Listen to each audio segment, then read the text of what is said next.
Buenos días, bienvenidos al segundo día de Droids for Droids versión Colombia. Eh, Muy contento de que todos estén acá y también muy contento de presentarles a una de las grandes figuras del desarrollo en Latinoamérica para mí.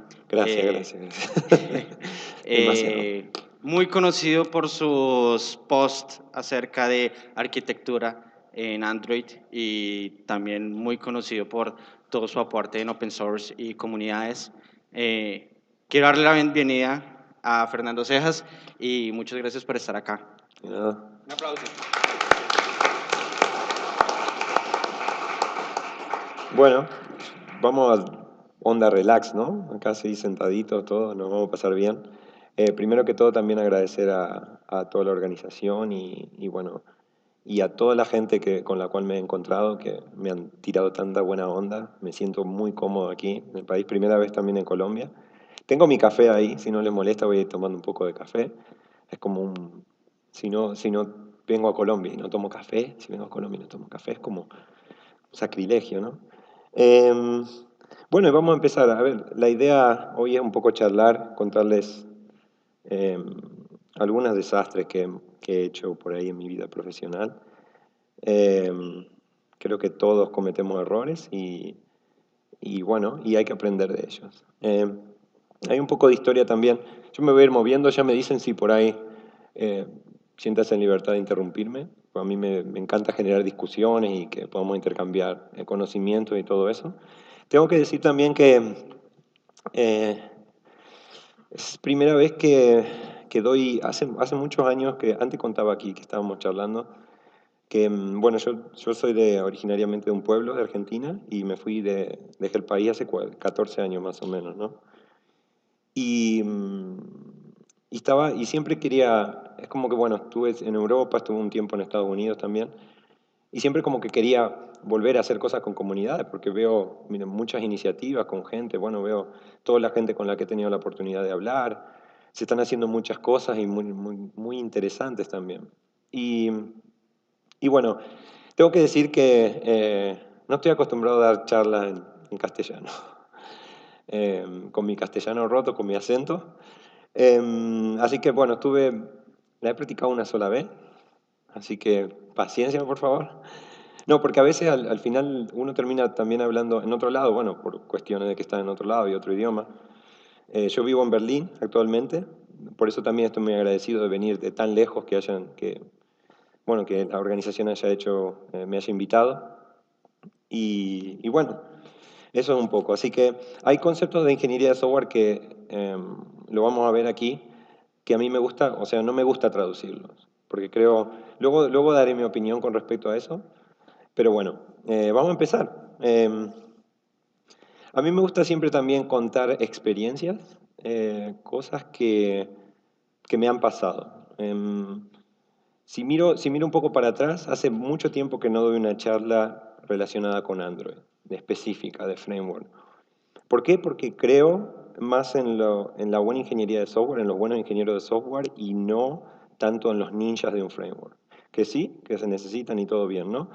Pero al final como ingenieros de software, como profesionales, creo que es importante tener bien en claro los conceptos. Y eso nos da mutabilidad, ¿no? Nos podemos mover en distintos ámbitos. Un buen ingeniero de software al final agarra cualquier lenguaje de programación y aplica su conocimiento de ingeniería de software, de resolución de problemas a prácticamente cualquier sistema de software. Pero bueno, en fin, estamos aquí para hablar de desastres y fallos que probablemente muchos de nosotros hacemos. En este caso en particular, muchas cosas que he hecho mal y de las cuales he aprendido. Entonces, no voy a presentar demasiado. Si a alguien le interesa, luego podemos hablar. Lo único que quiero decir es que cualquier cosa, estoy siempre disponible en Twitter o en GitHub o tengo un blog en el cual intento escribir y expresar cosas y contar experiencias y ya está. Em, bueno, a ver, voy a hacer preguntas. ¿Todo el mundo aquí es desarrollador de Android? ¿Que se considera desarrollador de Android? ¿No? otras plataformas, iOS, sí, muy bien, pero mobile en general, ¿no? Desarrollo de aplicaciones móviles. Bien, perfecto. Sí, es prácticamente también a lo que me dedico. En general, bueno, toco ambas plataformas cuando se necesita. Pero bueno, quería volver un poco para atrás, ¿no? Cuando, ese momento, supongo, cuando todos tomamos la decisión de decir, bueno, vamos a empezar a escribir código. Aquí es algo que nos gusta. Esas pequeñas primeras líneas de código que escribíamos, que luego dábamos a compilar y no compila, ¿no? Todo ese tipo de cosas, ¿no? Entonces empezamos, cuando, cuando empezamos a escribir código, empezamos a cometer los primeros errores, ¿no? Al final, bueno, que esto no compila o que esto, o nuestro pequeño código que luego no lo entendemos ni nosotros. Eh, ¿Y qué pasa? Aquí viene la primera definición que a mí me gusta dar. Yo siempre digo que una persona que nunca cometió un fallo o un error es alguien que nunca ha probado nada nuevo. Y es así. Cuando vas de libro y seguís todo un tutorial, digamos, es más difícil cagarla, ¿no? Perdón por la palabra, pero acá nos conocemos todos, vamos a estar en un ambiente muy relajado. Eh, entonces, esa es la primera definición. Yo creo que nosotros tenemos que probar cosas siempre y cometer fallos. Es la mejor manera de aprender. Entonces, ¿qué pasa? Yo voy a contar una historia que me pasó, digamos, uno de los errores probablemente que más impacto tuvo y que fue reciente, ¿sí? Em, perfecto, ya volveré a eso. Bueno, yo hace un tiempo trabajaba para una empresa que se llama SoundCloud. No sé si alguien está familiarizado con SoundCloud. Bueno, yo era parte de Core Engineering, ¿sí? Ahí, en mobile. Había un equipo de Core Engineering que básicamente proveía, digamos, frameworks o librerías para el resto de los equipos. Eran equipos grandes, con decirles que en Android éramos 35 developers. Cosas a tener en cuenta, escalabilidad, ¿no? Y luego podemos discutir por qué y la complejidad de la aplicación en sí y por qué requería tanto esfuerzo, ¿no? Entonces, cuando yo me uno a la compañía, algunos sabrán esta historia, algunos estuve contando. Cuando yo me uno a la compañía, nosotros teníamos un concepto de, bueno, generábamos releases cada 15 días. Y ahora les explicaré un poquito de esta arquitectura. ¿Se ve más o menos allí? ¿Pueden ver más o menos las cajitas y todo? Ahora les explicaré un poquito la arquitectura general de la plataforma, pero quería focalizarme en la cagada que me mandé. Entonces, nosotros teníamos para generar releases, teníamos el concepto de release captain, ¿sí? El capitán de la release. Entonces, esta persona realmente su rol era el encargado de la release, ¿no? La próxima release íbamos cambiando en el equipo quién era el release captain, eran dos personas, uno era el release captain y el otro era una persona que ayudaba al release captain a, digamos, a todas las partes móviles que tiene una release, ya sea pasar test, chequeos y todo, hasta que generamos el APK. Esa persona era la encargada, la responsable de eso, el responsable de ese proceso. Entonces yo, primer semana, ¿no? Primer semana aprendiendo en el trabajo, uno del equipo me dice, ¿y te animás a hacer release captain? Claro, hombre, por supuesto. Desafío aceptado. ¿Qué pasa? Bueno, yo estaba con otra persona, claro, yo estaba aprendiendo, al final todos vamos aprendiendo, primera semana de trabajo, y dije, bueno, ¿por qué no? Al final, bueno, aceptamos los desafíos. ¿Qué es lo peor que puede pasar, no? Em, Y entonces ahora viene que le voy a explicar un poquito cómo está hecha la arquitectura de una plataforma grande. Digamos, SoundCloud tiene 300 millones de usuarios, ¿sí? Eso conlleva muchísimo esfuerzo a nivel código. Imagínense a nivel equipo, nosotros cuando éramos 35, la cantidad de código que se comitea cada día en 35 personas. Em, Luego hay una serie de cosas en el background de por qué es tan complejo, hay mucho código C++, que se comparte con otros. Luego, esto me gusta porque luego genera un montón de discusiones y podría contarles lo que quiera, pero quiero que luego se acerquen. Y voy a estar prácticamente todo el día aquí, así que... Bueno, en fin, la arquitectura de SoundCloud en ese momento era, teníamos los clientes mobile aquí, iOS y Android, teníamos el cliente web también. En el backend había microservicios, ¿sí? Había unos 200 microservicios, ¿sí? ¿Qué pasa? Para consumir datos de esos microservicios, nosotros teníamos dos capas de abstracción, que eran las APIs, ¿sí? Una que era específica para mobile, por los tipos de datos que necesitábamos a nivel cliente, y otro era la web, que iba para web. Este es un patrón que se llama BFS, que se llama Backend for Frontends, ¿sí? Es un patrón muy conocido, creo que incluso salió de SoundCloud y Spotify, porque hubo una combinación de esfuerzos que nosotros trabajamos con ellos para crear esto. ¿Qué pasó? Yo era el release captain, ¿sí? Tenía que generar una release para Android. Teníamos, por supuesto, dos ambientes de development y de producción, ¿sí? De desarrollo y producción. ¿Qué pasaba? En ese momento, y estoy hablando de 4 años atrás, no teníamos una integración continua muy madura. Entonces había que cambiar manualmente, antes de generar el APK de Android, había que cambiar de desarrollo a producción, ¿sí? Entonces yo no tenía demasiado conocimiento de eso. ¿Qué hago? Me olvido eso. Y luego incluso puedo contar cuánto dinero perdió la compañía, que es mucho. Entonces yo me olvido de cambiar en ese momento manualmente, ya veremos por qué. Y sale la aplicación para 150 millones de usuarios de Android, con el flag de desarrollo que apuntaba a la API de desarrollo, que eran 2 Mac minis. Eran 2 Mac minis, 3 años viejos, que usábamos para desarrollo. Yo ese día, bueno, al final del día, bueno, hago el upload de la APK a Google y me voy a mi casa. Y en un momento, bueno, cuando llego a casa y todo, me salgo a correr y digo, bueno, obviamente voy a escuchar música. Mierda. Cuando salgo a correr, me preparo todo, salgo a correr, aprieto para escuchar una canción. Y digo, no iba, no, era como todo... Y digo, el core de nuestra empresa, de nuestro negocio, no funcionaba. Y era un impacto de 150 millones de usuarios. 5 minutos más tarde, 5, y yo iba corriendo así, digo, esto no funciona, ¿qué pasa? Me llama el CEO de la empresa, personalmente. E incluso las palabras exactas que dice, hola, Fernando, ¿no? Sí, el mismo. Me han dicho que eras el encargado de de esta release. Sí, claro.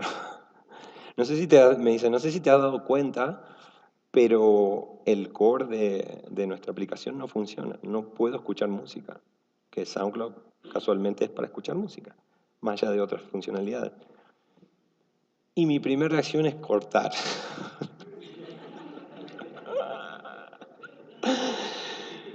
Y le corté al CEO y apago el celular. Digo, apago todo acá, no sé qué sé. Digo, voy a ser el peor empleado de la historia de SoundCloud. Me voy a durar una semana y me van a echar. Entonces, ¿qué pasa? La primera reacción que dirán es, ¿qué hago? Claro, yo recién me había mudado a Berlín, no tenía ni idea. Voy a llamar a mi mamá.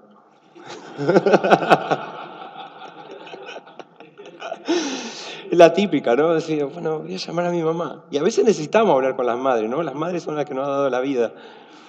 Y le digo, mami. Y a todo esto, claro, yo había cortado, yo había quedado con el CEO en nada. Y eso no funcionaba. Le digo, mami, que ya me vuelvo a Argentina, ¿eh? Mami, que me vuelva para el pueblo, espérame por allá. Que digo, voy a ser el peor empleado de la historia. Y me dice, no, no, hijo, no, no te preocupes. Estas cosas pasan. No, mami, no sabes lo que me ha pasado.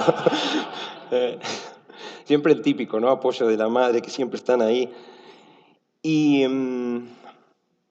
y bueno, y siempre digo, ella me dice, no te preocupes, que estas cosas pasan y que la fuerza te acompañe. No dijo eso, pero yo lo interpreté como eso, que la fuerza te acompañe. Y dije, bueno, gracias, chao. Y ahí lo voy a dejar y voy a contar el final de la historia al final de la charla. Pero que quede ahí, ¿sí? Porque luego, ahora quiero por una serie de cosas, de errores y de fallos que cometemos, y luego volver a cómo realmente se solucionó ese problema y qué pasó después. A ver, ya pueden predecir un poco que al menos yo seguí un tiempo más en la compañía, que no fue todo tan malo. Pero bueno, al final, una de las cosas que nos damos cuenta cuando pasa esto es que todo el software es terrible. O sea, yo no conozco, he estado con muchas bases de código y el que me diga que tiene una base de código perfecta, no se lo creo. Porque no, todos tenemos legacy code, ¿sí? Todos tenemos bugs. Por más, obviamente, nuestras intenciones son siempre tener un código limpio, ¿no? Utilizar buenas prácticas para mantenerlo, que sea mantenible, legible y todo. Pero eso no quita que algunas bases de código más, otras menos, pero todos lidiamos con los mismos problemas, ¿no? Por eso estamos aquí, ¿no? Entonces, ¿qué pasa? Yo quiero definir tipos de errores. Yo siempre cuando hablo, una de las cosas que me gusta decir es, todo va basado en las opiniones, ¿no? Todas las opiniones son respetables y yo hablo siempre de mi punto de vista, de mi perspectiva, muchas veces basada en experiencia, pero no hay realmente una verdad absoluta. Todos lo sabemos eso, ¿no? Nos podríamos poner aquí a discutir y mucho y seguramente todos tendríamos soluciones buenas y válidas. Entonces, yo quise definir una serie de errores que yo he visto digamos, en los años que llevo y quería ver, por ejemplo, errores a nivel producto, ¿sí? Muchas veces como desarrolladores de software no estamos de acuerdo con muchas cosas del producto que pasan, ¿no? Entonces yo me puse un poco a indagar por internet y digo, bueno, vamos a mirar a ver qué hay ahí que yo considere. Entonces con todo esto de que ahora es muy trendy, ¿cómo se dice? Sí, trendy, ¿no? ¿Cómo? Relevante, sí, de Internet of Things, ¿no? Y todo esto. Estaba mirando y digo, "Uah, me encontré con la FitSpoon. Esta FitSpoon es una cuchara que te traquea cuánto vas comiendo, ¿no? Es una Smart Spoon, una cuchara inteligente, y que incluso te compara con otra gente en internet que también come, y si vas comiendo muy rápido, se abren los agujeritos eso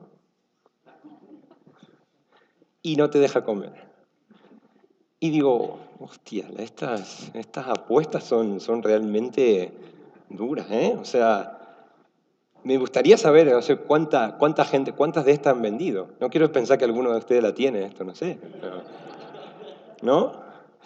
Pero eso no es todo. Entonces dije, bueno, a ver, vamos a indagar un poco más. Y me encontré con el Tron Master. El Tron Master se puede competir con la familia. Esto es un dispositivo que va en el baño, por supuesto, donde se miden la cantidad de emociones que uno hace en el baño y se puede competir, se puede medir las cantidades. Perdón por este tema, pero claro, cuando yo me puse a ver, digo, no quiero ver ahora mucha gente salir corriendo para comprar el Tron Master este. Entonces, son apuestas para mí muy arriesgadas, ¿no? Entonces, yo no los tomo como error, pero bueno, era un poco decir, wow, hay muchísima cantidad y variedad de productos ahí que son apuestas muy fuertes. Pero bueno, en fin, era un poquito para reírnos un poco. Eh, otra definición para mí son los errores a nivel proceso.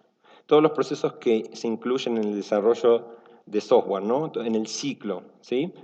Yo creo que en mi caso lo que ha pasado, la historia que les conté, es casualmente un error en el proceso.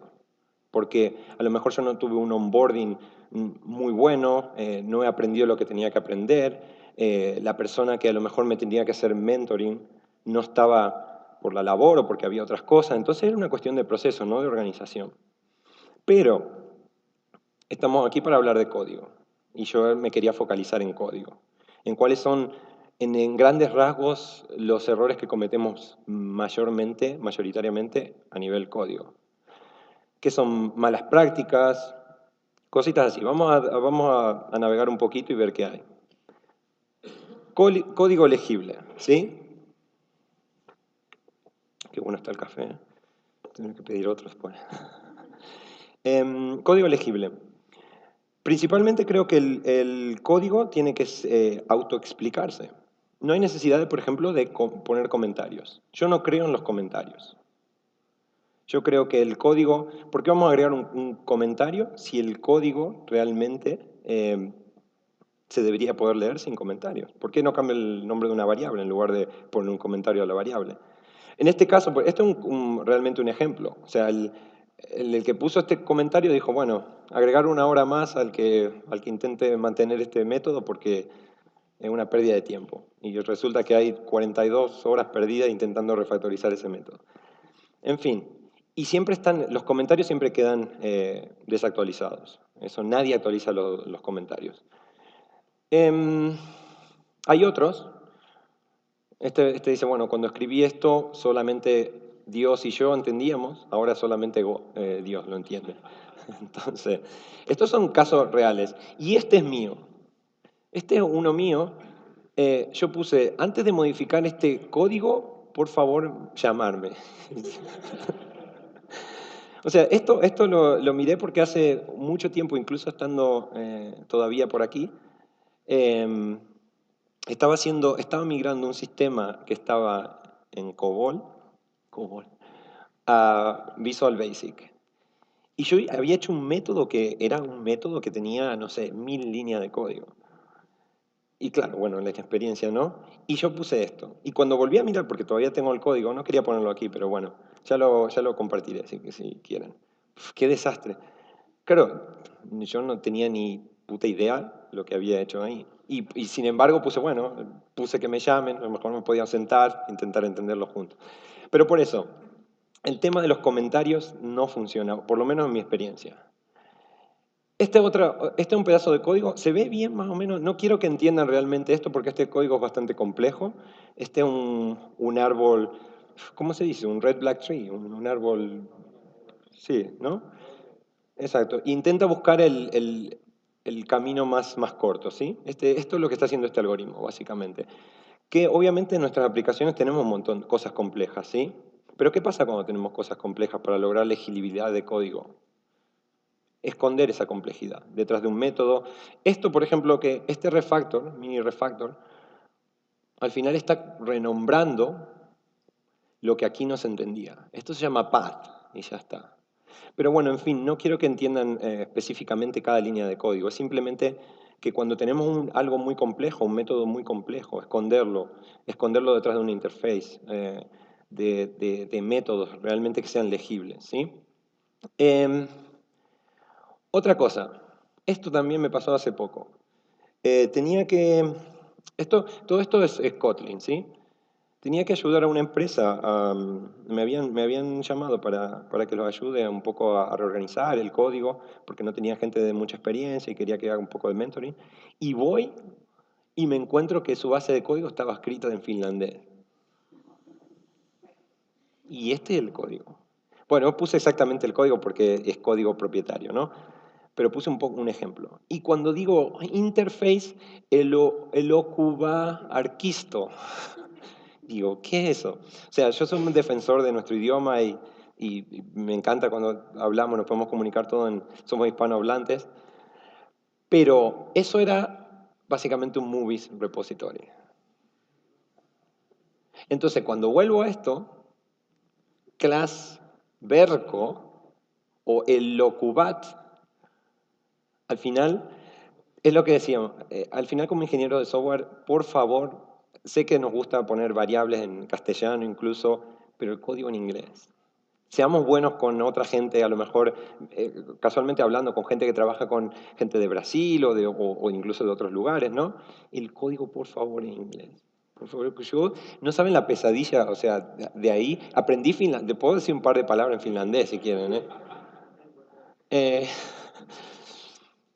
Así que bueno, entonces bueno, la típica frase de Martin Fowler, ¿no? Que es una eminencia en desarrollo de software. O sea, hay que siempre escribir código como si la persona que lo va a leer es un asesino serial y sabe dónde vivimos, ¿sí? Entonces, siempre, por favor, pensar en la persona que va a leer código, ¿sí? Em, ¿Qué más? Reinventar la rueda. ¿Cuántos de nosotros hemos reinventado la rueda? Que queremos hacer, y yo soy el primero que he cometido este error. Voy a volver también un tiempo atrás, en tiempo de universidad, mi primera reinvención de la rueda. No sé si recuerdan tiempo atrás, bueno, estaban familiarizados con WinZip, WinRAR, Windows. Yo quise crear el UltraZip, porque, porque creía que podía hacerlo mejor. Incluso estaba trabajando en un sistema donde fácilmente podría haber usado, teníamos que comprimir una serie de archivos y mandarlo, que era un backup. Y podía haber, tranquilo, en un sistema de Windows, y podría haber usado las API de WinZip, WinRAR, llamarlo, comprimir, mandar eso. No. Yo dije, voy a crear el UltraZip. El UltraZip me tardó como 3 meses de desarrollo. Y bueno, y aquí están los números. O sea, yo había aprendido el algoritmo de Huffman, que es un algoritmo de compresión muy sencillo, que todo lo aprendemos en la universidad. Digo, bah, WinZip y WinRAR seguramente están usando esto. Y contento, creé mi UltraZip y aquí está. Estos son tests que yo había hecho. O sea, en 180 files, bueno, el tamaño era 2 megas o algo así, el mío comprimió solamente 10K. Contra, bueno, por supuesto, ¿no?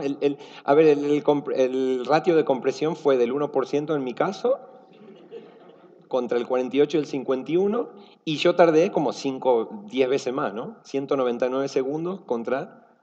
Cuando yo presenté esto, me miraron y dijeron, ¿dónde vas? Entonces, a ver, no está mal. Incluso, sí, esto lo puse como comentario. En tiempo de universidad quise hacer un chat en Assembler.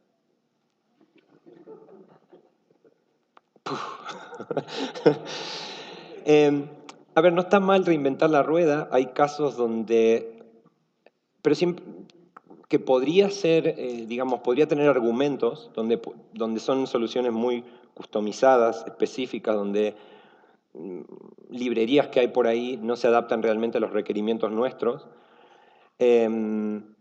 Pero hay mucha gente en la comunidad. Reusemos esas cosas. Reusemos lo que hay en la comunidad. Incluso, antes de reinventar la rueda, ¿por qué no contribuimos? Si hay alguna funcionalidad por ahí que, no sé, no nos provee, digamos, retrofit, ¿por qué no ir e intentar contribuir? ¿Por qué vamos a crear la nueva generación no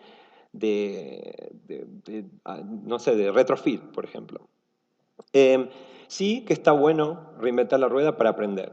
Cuando queremos ir muy, muy profundamente en algún concepto o queremos entender cómo algo funciona, perfectamente.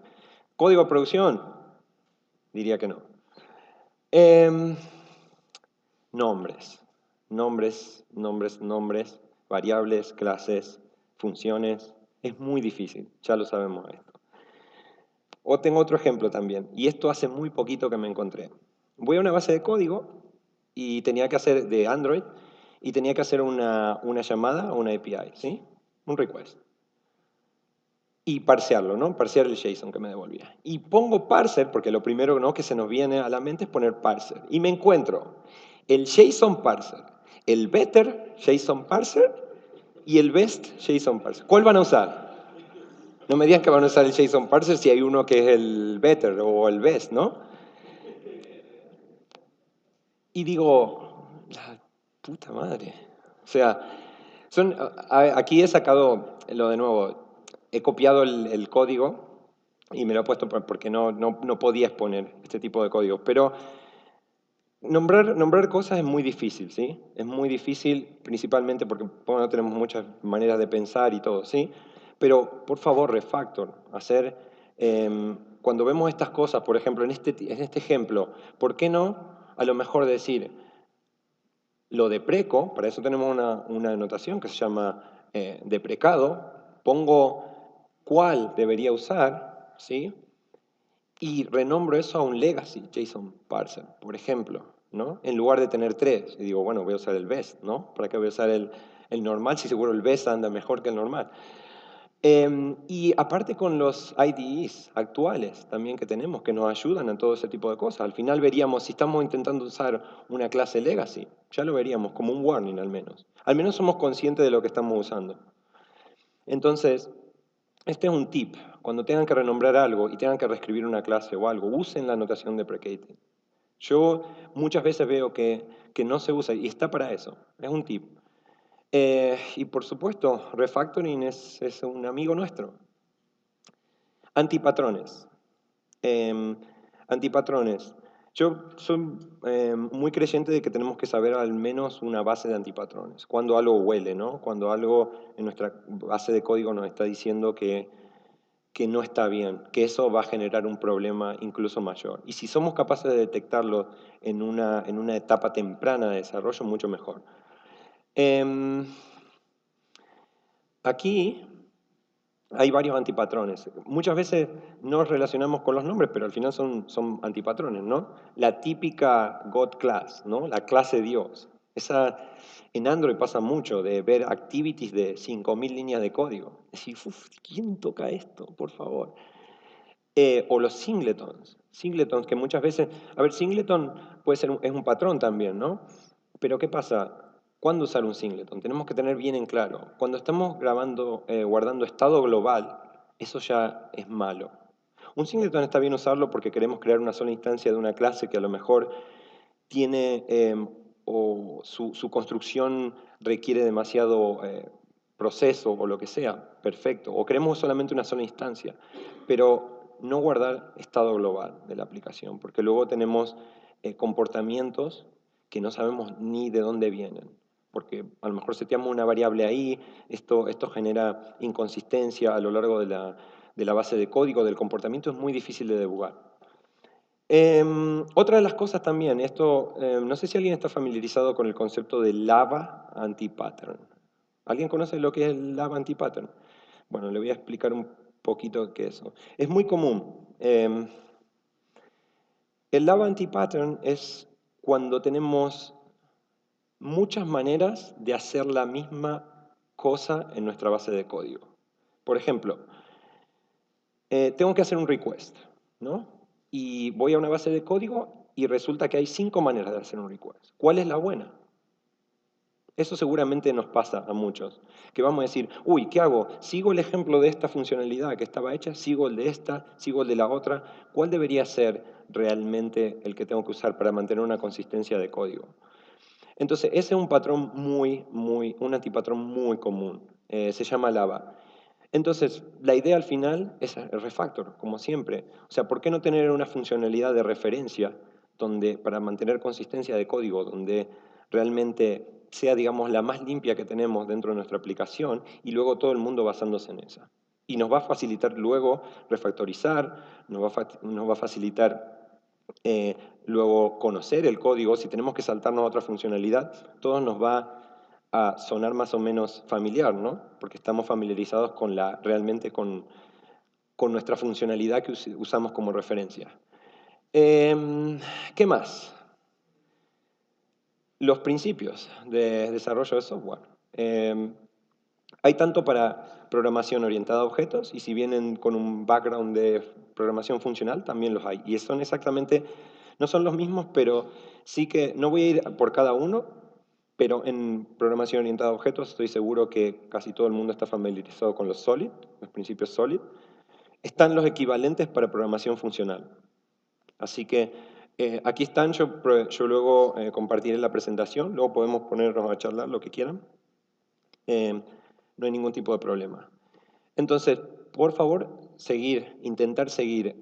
A veces es difícil, pero intentar seguir. Para eso están los principios, están comprobados que realmente generamos código al menos un poco más limpio, ¿sí? Em, lo mismo que como antipatrones, cuando hablamos de antipatrones, patrones, hay que conocer también una serie de patrones de diseño. ¿Qué es, cómo se define un patrón de diseño? Un patrón de diseño es la solución, una solución probada a un problema recurrente. Todos sabemos, hay una solución que resuelve este tipo de problemas que está comprobada que funciona. Perfecto. Aparte también, yo siempre digo que los patrones es una manera de comunicar también. Cuando vemos un singleton, por ejemplo, sabemos que es al menos cuál es la intención de algo, ¿no? Si estamos usando una fasada, una capa de abstracción, también sabemos cuál es la intención. Ocultar lógica detrás de eso, crear un contrato. Em, eso va a generar consistencia de código también y muy buena comunicación. Entonces, también a veces es importante indagar un poco y decir, bueno, a ver qué patrones estoy, qué principios estoy rompiendo en este pedazo de código o no. Sé que hay muchísimas cosas que tenemos que tener en cuenta, pero bueno, con práctica todos llegamos hasta ahí. La regla del Boy Scout, ¿la conocen? ¿Están familiarizados, no? Con la regla del Boy Scout, ¿sí? Bueno, principalmente esto quiere decir que siempre tenemos que dejar el terreno mejor de cómo lo encontramos.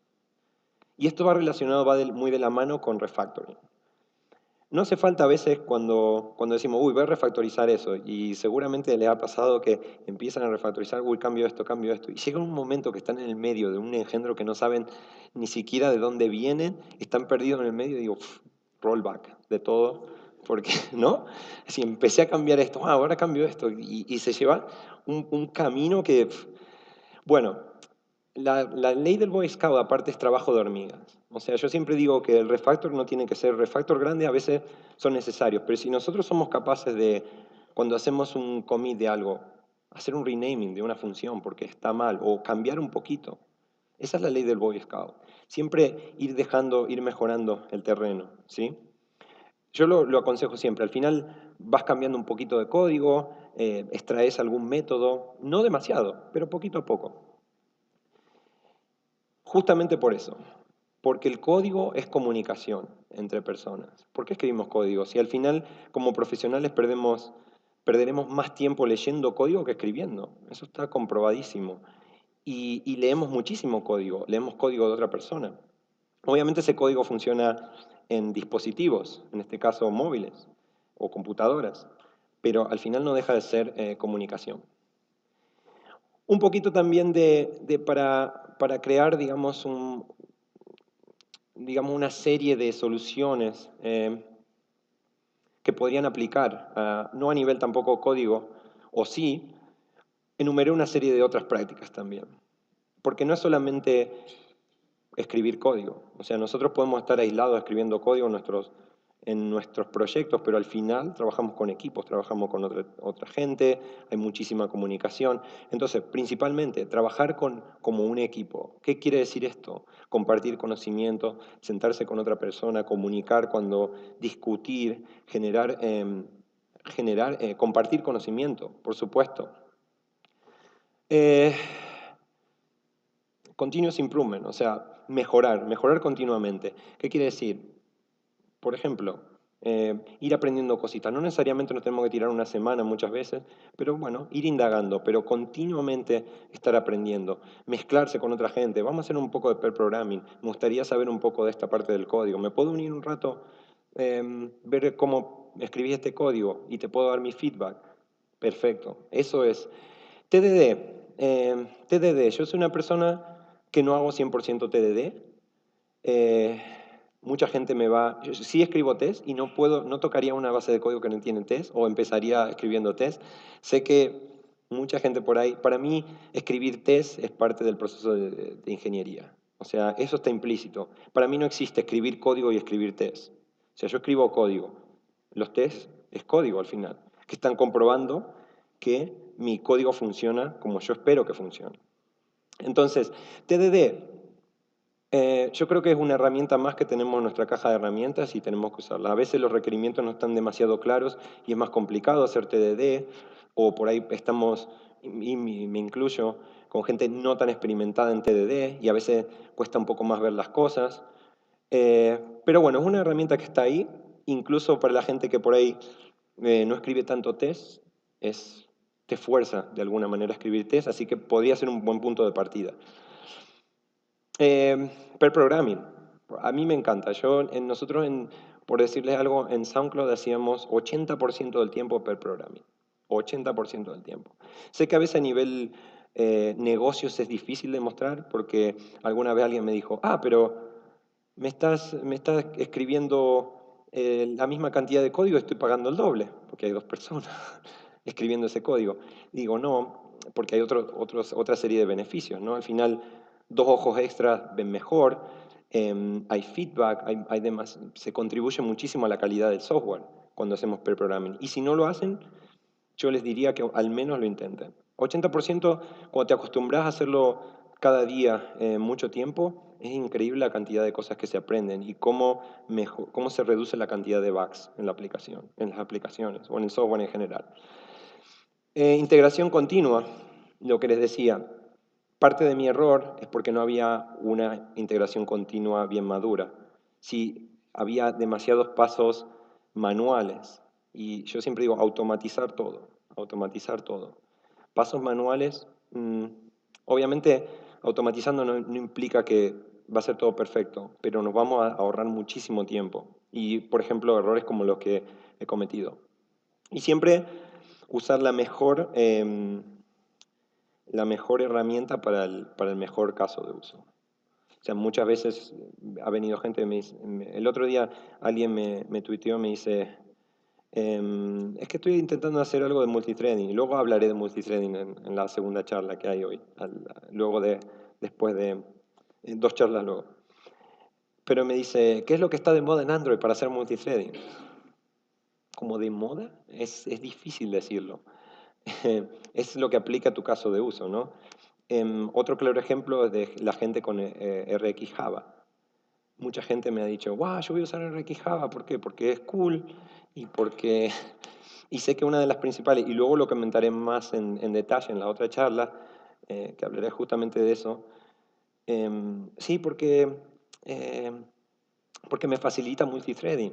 Sí, pero agrega un montón de overhead en otras áreas y realmente no lo estás utilizando por, por lo que realmente es RX Java, que es componer streams de datos y integrarlos y generar una salida. Y si eso no aplica a tu caso de uso y lo estás usando por el simple motivo de que te facilita multithreading, sí es verdad, pero te va a generar otra serie de problemas. Entonces, por favor, siempre evaluar bien las herramientas que quieren usar. Y no usar, por ejemplo, librerías. Mucha gente usa librerías porque proveen solamente una funcionalidad. O sea, una mega librería que no está bien modularizada, que solamente por el hecho de que me pinta esta cajita, estoy importando muchísimas cosas a los proyectos. Entonces, probablemente ahí sea el momento digo, si no encuentro nada, es un pelín reinventar la rueda. Zero Bugs Application. Esto no existe, o sea, no existe, pero, a ver, existe el concepto, ¿sí? Y ustedes no me van a creer, pero no es que realmente una aplicación tenga bugs. Simplemente es tener estrategias para erradicar esos bugs, para minimizar el número de bugs. Les puedo contar cosas. Nosotros hacíamos lo que se llama bug fixing days. Y el equipo o mitad del equipo, ese día, porque si no los bugs se van apilando, ¿no? Los tenemos ahí, cada vez hay más. Y por ejemplo, un bug fixing day, decían, bueno, hoy nos vamos a hacer un offsite, nos vamos a una oficina, un coworking, lo que sea, y hoy es solamente reducir bugs. Priorizarlos un día antes. Hay muchísimas técnicas para intentar erradicar esos bugs y que no se acumulen, ¿sí? Y siempre lo que digo, seamos cool, o sea, seamos felices. Hay una relación 100% de que siendo felices las cosas se hacen, ¿no? Cuando estamos motivados, al final, cuando estamos felices con lo que hacemos, cuando estamos puteados, todo sale mal, no tenemos ganas, más copio y pego este pedazo de código aquí.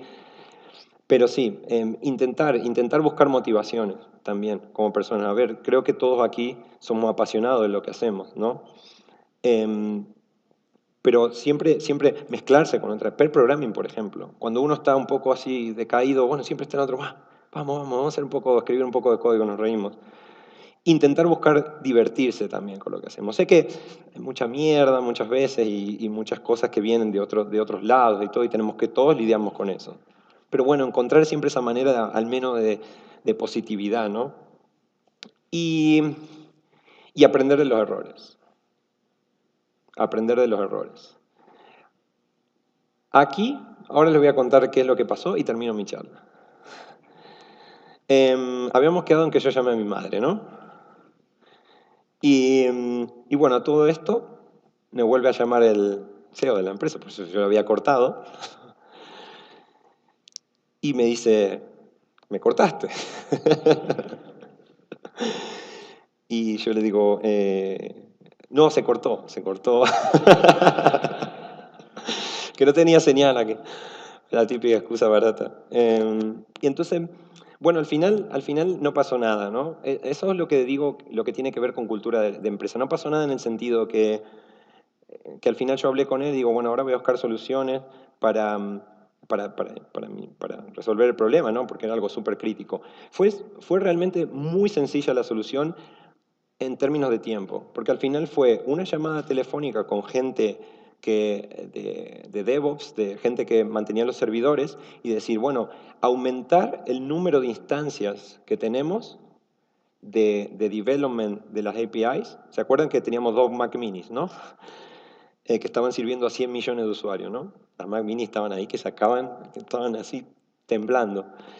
Y entonces al final fue redireccionar tráfico de esas IPs, que eran de development, a servidores. Nosotros teníamos nuestro propio centro de datos, solamente fue eso. Como usábamos Kubernetes y este tipo de cosas para hacer deployments, al final era fácil levantar instancias, ¿no? Y hacer forwarding de eso. Al final, la aplicación quedó funcionando con el entorno de desarrollo, pero afortunadamente no había muchas diferencias, porque siempre intentábamos tener el entorno de desarrollo y de producción medianamente equiparados, ¿no?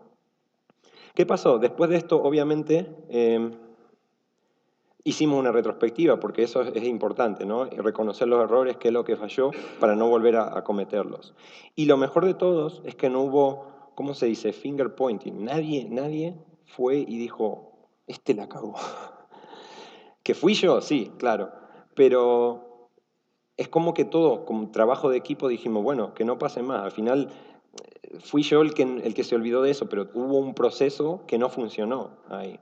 Reconocimos el error, se perdió dinero. No quiero que quede grabado después cuánto, pero luego charlamos. Lo siento. Se perdió porque hubo dos horas, 2 horas de estar caído, implica mucho para tanta cantidad de usuarios, ¿no? Y para la empresa, ¿no?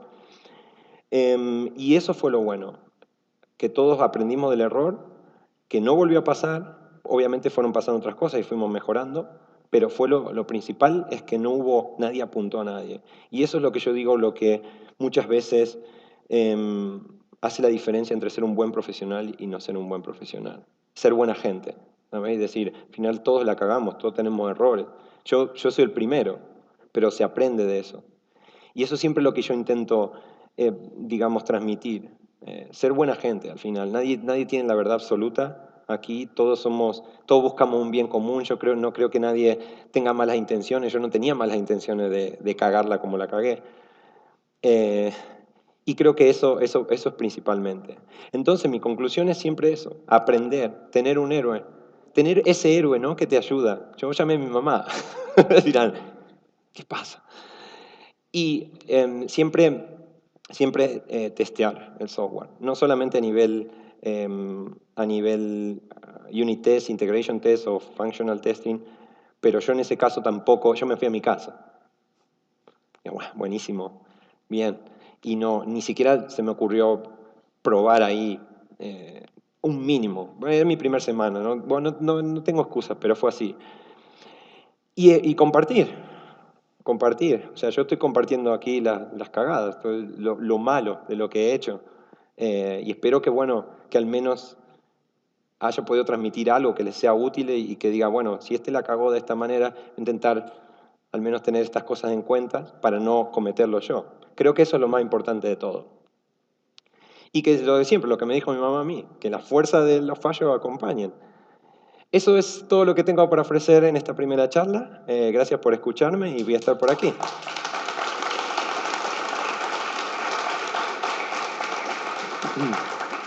No sé si hay preguntas o, bueno, luego quieren charlar, lo que quieran. Feel free, o sea, siéntanse en libertad de preguntar lo que quieran. Uy, ahí está.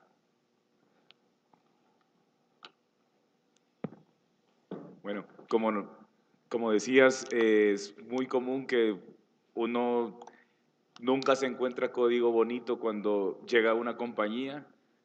Raras veces alguien tiene la oportunidad de empezar un proyecto desde cero. O sea, yo no he tenido esa fortuna hasta la fecha.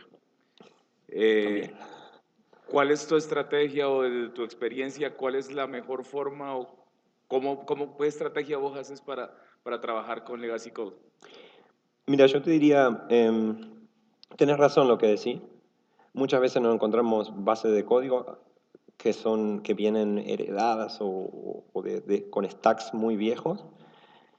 Y a veces es una buena oportunidad para limpiar la casa, siempre digo, ¿no? Decir, bueno, a ver, vamos a agarrar esto por donde podamos. Estrategias para Legacy Code. Yo te diría que lo primero es tener una buena batería de tests, porque si no, no podemos refactorizar. Muchas veces, claro, encontramos una base de código que está todo tan acoplado, todo tan cerrado, que no se puede ni siquiera escribir un test.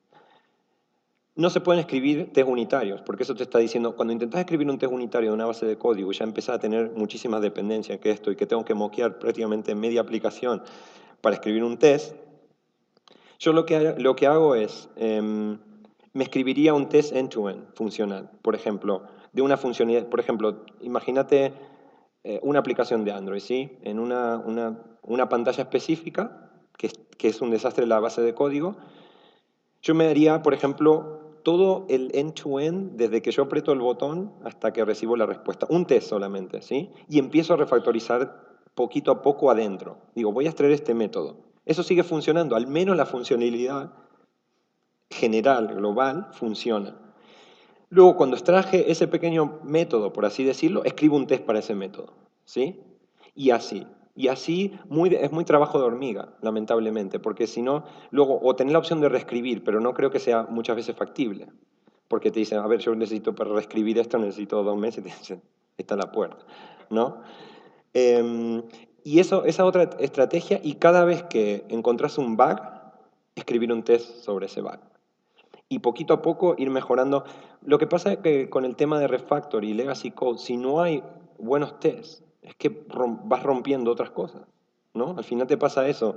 Al menos con test te estás asegurando de que el comportamiento sigue estando vigente, ¿no? Porque al final, ¿qué es refactoring? No es modificar comportamiento, sino estructura interna de tu código. El código debería seguir comportándose de la misma manera, pero con otra estructura interna, en teoría mejor. Esas son a grandes rasgos lo que te puedo decir de cómo empezaría. Así, trabajito de hormiga, es crear un pequeño test y luego de ahí, poco a poco. Espero que haya servido. Si no, luego nos podemos sentar y discutir un poco más. Bueno, por lo que pude percibir de tu presentación, has trabajado en compañías que tienen cultura de Sí. empresa. No sé si has trabajado en alguna startup. En fin, el asunto es, ¿cómo haces vos? ¿Qué aportas o cómo persuadís a tus compañeros, a Ujú. tus PMs, a tus managers, Sí. para que haya cultura Ujú. precisamente donde hayan esas cosas como por ejemplo bug fixing day, cosas así por el estilo? ¿Cómo haces para contagiar en una startup que tiene que producir todos los días? Perfecto. Sí, ahí hay varios factores también. O sea, principalmente en startups está el time to market, ¿no? Es muy importante, ¿no? Porque al final en startup vamos pivotando, intentando descubrir cuál es el modelo de negocio, ¿no? Entre distintas estrategias. Y tenemos que sacar cosas muy rápidas, ¿no? Em, yo lo que te digo ahí es vos nombraste la palabra contagiar. Muchas veces, yo siempre digo, si vos empujás para una manera porque crees en una filosofía que es tuya, que vos crees en la comunicación, crees digamos, en la buena gente, y a veces, bueno, no, todo el mundo nos encontramos con gente con la cual no queremos trabajar, pero vos defendés tu filosofía, La estrategia es, me ha pasado también de querer implementar metodologías ágiles hace muchos años, cuando estaba empezando todo esto, y mi estrategia en ese punto era, todo el mundo era súper distante a eso, como que no, eso no sirve o eso. Entonces yo qué hice, empecé a hacerlo yo, por mi cuenta. Yo estaba adelante de mi computadora, tenía mi Scrum board, o sea, mi pizarra con mis post-its, y yo iba pasando mis tareas. Y después ya vino uno y dice, ah, ¿y eso qué? Y eso, ah, mira, o alguien me pregunta, ¿qué estás haciendo? Mira, está en el board, en mi to-do está haciendo así. Dice, ah, bueno, yo también lo quiero hacer. Dice, bueno, dale, sí, incluso pone tus tareas acá en el mismo board y vamos hablando. Y nos reuníamos y empezamos a reunirnos cada día para hacer un stand-up, ¿no? Entre yo y esta otra persona. Y luego la gente empezó ahí. Suena bien, porque al final la gente se unió, es a través de contagiar, ¿no? O empezás a hacer algún refactor, decís, wow, esto funciona mejor, mira, ahora no rompo esto. Y empezar a contagiar. Pero te puede pasar que no funciona eso. Y yo sinceramente digo, cuando todo el mundo, cuando vas en contra de la corriente, que es imposible eso, es que primero no sos feliz, porque no va en contra de tus principios, y lamentablemente tengo que decir esto, pero a lo mejor no estás en el lugar adecuado. Es porque estás peleando. Y para todos aquí, estamos en un área donde somos afortunados de que hay muchísimas oportunidades laborales. Entonces, muchas veces intentamos, a mí me gusta cambiar porque son buenas oportunidades para decir, wow, mira, de esto pasó a esto, se evolucionó a esta parte.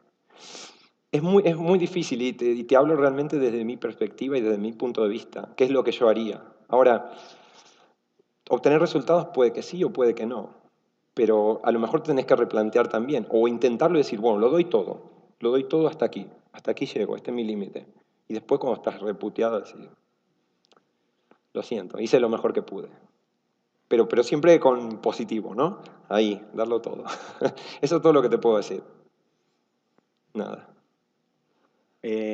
Hola Fernando, Hola, ¿qué tal? ¿Cómo estás? muy bien.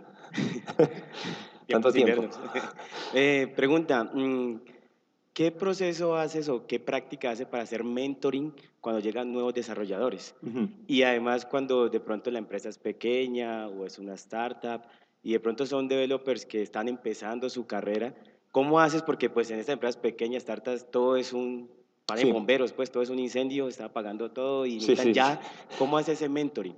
Lo entiendo. Yo lo primero que siempre recomiendo es tener balanceado el número de seniors y de juniors. Lo que estoy diciendo es, muchas veces por temas de presupuesto decimos, vamos a contratar juniors, porque puede pasar lo que comentabas de una startup, pero debería ser un poco balanceado. Al menos yo intento que o lo que me gustaría a mí, mi caso ideal es que al menos hay un senior y dos juniors. O sea, que cada dos juniors hay un senior. Porque si no, al final, es lo que vos decías, apagar los fuegos, lo que está es tirándole un poco de gasolina más, ¿no ves? Al fuego. Entonces, las estrategias que yo uso es pair programming, por ejemplo, es espectacular, porque te sentás con alguien que es nuevo, que está aprendiendo, decís, incluso pondría dos teclados. Nosotros teníamos dos teclados y dos mouse y una pantalla. Íbamos escribiendo código. Entonces, a lo mejor la otra persona digo, bueno, escribite este método, yo hago el test. O podés usar otras técnicas como decir, hacemos media hora y media hora. Incluso, sin ir más lejos, hay un plugin, creo yo no lo he probado últimamente, pero en las primeras versiones de IntelliJ, que supongo que funciona en Android Studio, que gamifica eso. A ver quién escribió más código. Entonces tenés animaciones, ¿viste? Las mariconadas estas que nos gustan a todos, ¿no? Eh, que es para pair programming. Esa es una. ¿Charlas internas? Sí, porque podés de alguna manera intentar hacer mini charlas de 15 minutos cada día, luego de un stand-up, por ejemplo, y decir, voy a explicar esta parte del código, aunque sea para que la gente tenga el big picture de una determinada, y poquito a poco también. Porque hay que laburar al final también, ¿no? Pero para mí es clave tener un número balanceado de seniors, porque si no también los seniors se queman, en el sentido de que siempre estamos haciendo mentoring, pero no aprendemos tampoco. O sea, no es una cuestión de ser egoísta aquí, simplemente es que sea justo para todos, ¿no? O sea, a mí me encanta hacer mentoring, a mí me encanta sentarme con gente, y especialmente cuando ves gente junior que decís, esto es un diamante en bruto, esta persona es muy buena, es buena gente, se puede trabajar con él o ella en ese sentido. Pero sí que intentaría tener, para no quemarte, porque me ha pasado también, me ha pasado de pasarme 6 meses que entraban juniors en el proyecto y al final se convierte en todo muy repetitivo, ¿no? Y siempre lo mismo, y siempre lo mismo, y prácticamente invertís mucho tiempo en eso, y sabés lo que requiere, ¿no? Supongo, que es una inversión grande de tiempo. Eso es todo lo que te puedo decir. Pair programming, pequeñas charlas, formaciones, y balanceado el número de seniors en juniors para ayudar. ¿Algo más? Bueno, gracias, ¿eh? Nos vemos bueno. por aquí, ¿sí?